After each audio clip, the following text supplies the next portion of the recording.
Good evening. It was a big day for a small town east of Lloydminster. After planning for about 4 years, the town of Maidstone officially opened their new airport. And as Anna Canave reports, the community and surrounding area will benefit from this new addition. Maidstone is a community with a population of just over 1,000.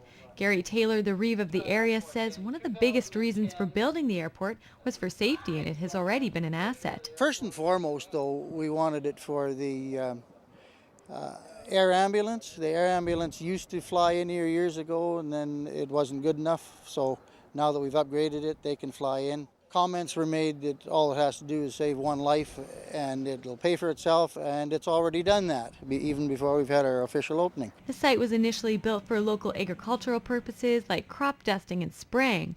Then the RM became the owners in 2010. Decided, well, are we going to leave it the way it is, or are we going to do something with it? So we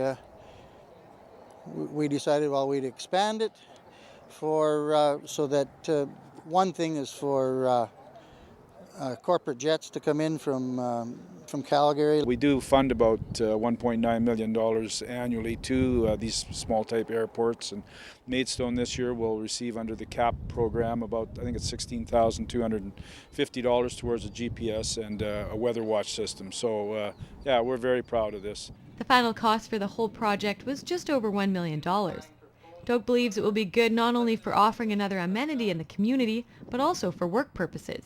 With the oil and gas industry and just industry alone in this area, you know, there's a lot of companies will move people and equipment, whatever. So this is a great thing for Maidstone. Anna Canave, Newcap News. More than 40,000 Canadians are affected by muscular dystrophy, according to the national organization. It's a disease that weakens the muscles over time and eventually leads to an inability to walk. And even with the rain, people still gathered at Bud Miller this afternoon to not only raise funds, but to celebrate the 60th anniversary of Muscular Dystrophy Canada. Preston Coolidge has been living with a form of muscular dystrophy called Duchenne for 2 years. His mom says he's your typical 8-year-old boy, but since his diagnosis, everything has changed. It's right down to the way we live our day-to-day lives. Preston's on medications consistently. He can no longer do stairs. It changes every aspect of a person's well-being. Your financial plans for the future change, everything changes. And right now Preston is still able to walk, but eventually will need equipment to help him stay mobile. In the next month he'll get a bed that costs $6,000. His back becomes extremely tired as the muscles are more fatigued, and this also has a massage feature to help with the muscle cramps and everything like that he gets throughout the night as well. So the ability to press a button and have the bed raised for him will be of great assistance, and instead of yelling out to mom. Money from these walks goes towards research and equipment. Things like wheelchairs, power chairs, home modifications are really important too. So things like beds and mattresses and lifts just really improve the quality of living for someone with a neuromuscular disorder. When asked what advice Geraldine has for other parents and caregivers that have children with muscular dystrophy, she says that's difficult as every day is different, but she says it's very important to get support from the community and the association. Whether it be bad news from the doctor's office where tears fall, or watching a community come together and support and offer their through donations. And though Preston isn't expected to live past 25, Geraldine says she holds on to hope. It's exciting to see the amount of changes since DNA was discovered in the 80s. The amount of advancements that have been made since then are phenomenal. Anna Canave, Newcap News.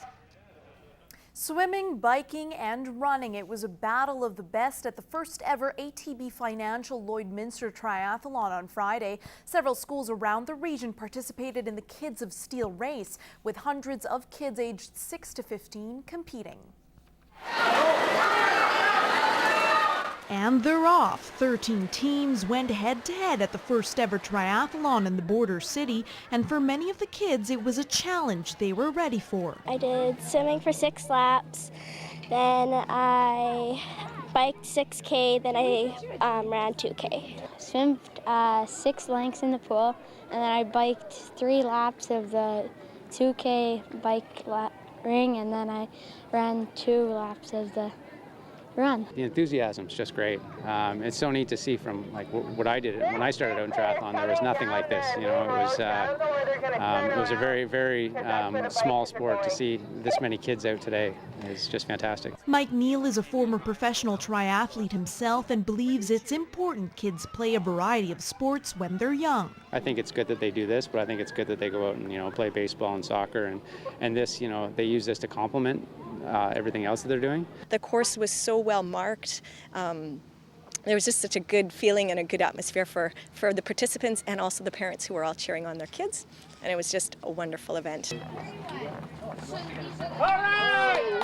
Yeah, we found out about Kids of Steel in Saskatoon, the triathlon, so we tried that, and it's just to get her out and physical fitness, physical activity. She put in a lot of effort and she trained for it, so it's good to see her do well. Organizers say they hope to do this again next year. There was also a triathlon for adults. It ended this morning at Bud Miller Park.